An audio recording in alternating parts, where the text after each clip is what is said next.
rematch against the Buccaneers in the wild card round next weekend.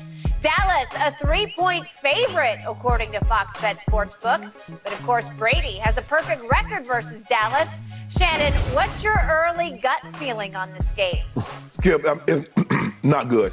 Skip, and I've been talking about this for like 6 weeks. I said the best situation for the Cowboys to finish in the 5 spot, finish run-up in the NFC East, play the Buccaneers, the 4-5 matchup. That's a very favorable matchup. That was a bad loss yesterday. Skip, it's one thing to lose. It's another thing to look horrible in losing. In the last game of the season against a division opponent, and you look like that, that's what you put on tape. That's the thing that Tom and the Bucs going to be looking at. Man, look how bad this team with so much to play for. You don't know what's going to happen. But you played like you were like, man, we might as well just go on to Tampa. Mike McCarthy would have come out better just sitting those guys down. And that way we wouldn't have had to see this performance. But we saw it. It's too late. It's water under the bridge now, Skip. This was horrible. Dak threw his 15th, his league-tying 15th interception, and he missed 5 games, extending a streak of 7 consecutive games in which he's thrown at least 1 interception. 3 pick sixes in his last 4 games. Skip, come on. And this is what we do know. He's only played 4 playoff games, and he's thrown at least 1 interception in 3 of the 4. That doesn't bode well. So I'm just trying to spend some positive, because I did say this is the matchup that I thought would be very, very favorable for the Dallas Cowboys. But after that loss, Skip, and I know it's just 1, but Skip, there's a way that you can lose that's disheartening, and it puts a doubt. And don't let everybody, oh man, I'm just as confident as I ever was. No, you weren't. No, stop it. Stop it. Guys that play this game, no. You lose a game like that to a team that doesn't have anything to play for, and they're on their backup to the backup quarterback, and their best defensive player don't play, and they handle you in which the way they handled you, that's not a good look going into the playoffs. I don't care what anybody says, and even Jerry talking about, that's the type. Remember, Skip, when they won, these are the type of games that you win to go into the playoffs. Well, that's not the kind of game that you want to lose heading into the playoffs. Skip, I don't feel as good today as I felt on Friday when we were talking about this matchup. I promise you I don't. And I can't even fake it like, oh, man, I'm good. I just can't. Unfortunately, neither can I. Shannon Sharp, you got me. I'm cornered. Back to wall.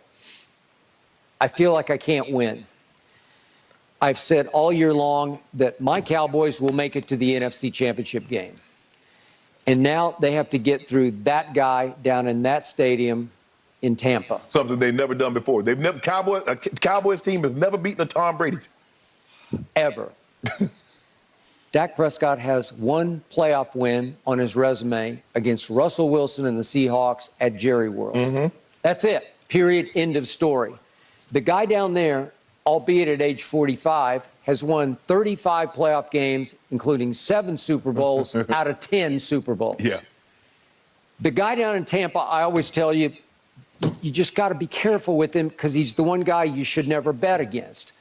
Well, you bet against them all year, and they've struggled, and they've fumbled and stumbled, and they've been hurt, and they've been old, and they've been this, and they've been that, and they haven't been able to get it together, except when they absolutely had to in Munich, they beat Seattle. And when they absolutely had to beat Carolina to win this division, by God, they went out and did a number on them. Yep. And Brady throws for 432 and hits Mike Evans 3 straight times for touchdowns, after Mike Evans had caught 0 touchdowns in the last 11 football games. It's impossible. It just can't happen, and it did. I don't know why Brady pushed to play yesterday. I'll go to my grave not getting that, but whatever.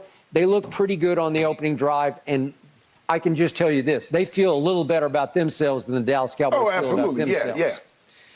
So here we go, and here we came full circle. So what did I tell you before opening night at Jerry World? I told you, I believe Brady will win the battle tonight, but the Cowboys will win the war, because they will get even with Brady at some point down the line. And well, it's down the line. It came way before I needed it. I needed it to come a little later. You wanted to be in the championship game. Yes, absolutely. So now I look back at what happened on opening night, and it's just like aberrations are everywhere, because playoff Leonard Fournette, on opening night at Jerry World, he ran for 127 yards. It's by far the most he ran for the whole year. The next on his list was 71. I was going to say, did he have 121 yards, 127 yards total for the rest of the year? He never sniffed 100. Okay, so he had 127 on opening night. They had 152 on opening night.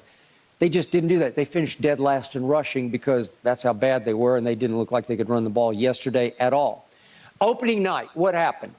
All of a sudden, I look up in the first quarter, and Tom Brady drops back and hits some guy. Oh, wait, who's that? Oh, it's Julio Jones. He hit him for a 48 right up the right boundary. Remember this? Yep. It was a big throw in that game, set up a touchdown in that game. And Julio caught 3 balls for 69 yards in that game. Would you believe that was it? The next highest total he had was against Seattle and Munich. He had 53 yards in that game. And he caught a grand total of 24 balls this year because he was never right. He was never healthy after opening night. 24 balls for a career low 12.5 per catch. He was kind of a non-factor. Yeah. And even yesterday, I was hoping maybe he'd get a few reps. Nope, he can't go. His knee's not right. What am I supposed to do with this? So he was supposed to be your quote-unquote speed receiver that you added in place of, I guess, AB. Right. I mean, they're completely different receivers, but just to give you a little bit of pop and deep speed. Right. Nope.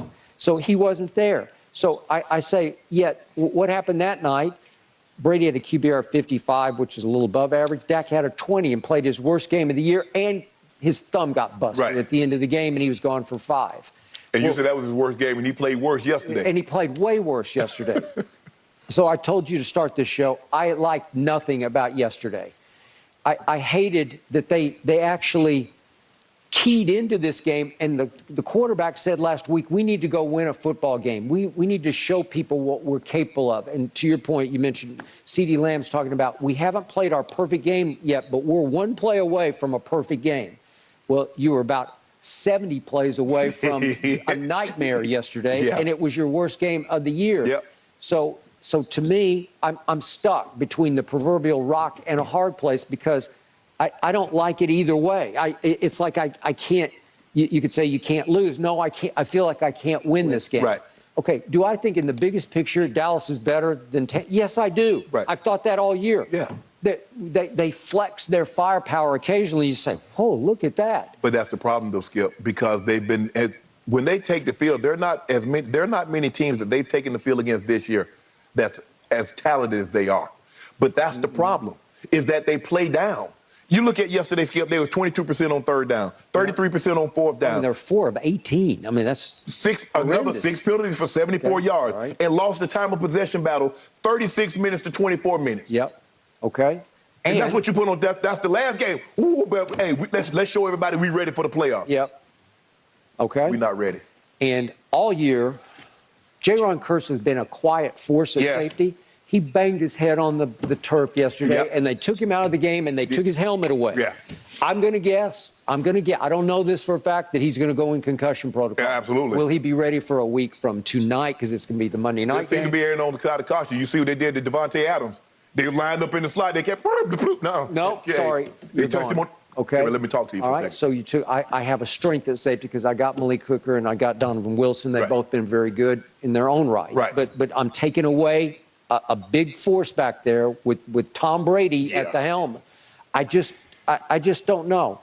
There is that one guy down there in Tampa I just don't bet against in games like this.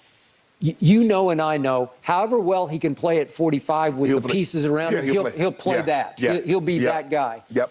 Will Ryan Jensen be able to jump in at center after he hadn't played the whole year? I don't know. Maybe for Brady he'll try.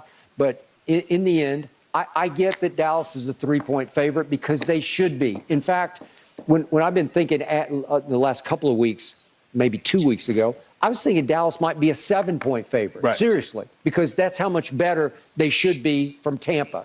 Tampa has, what have you said, a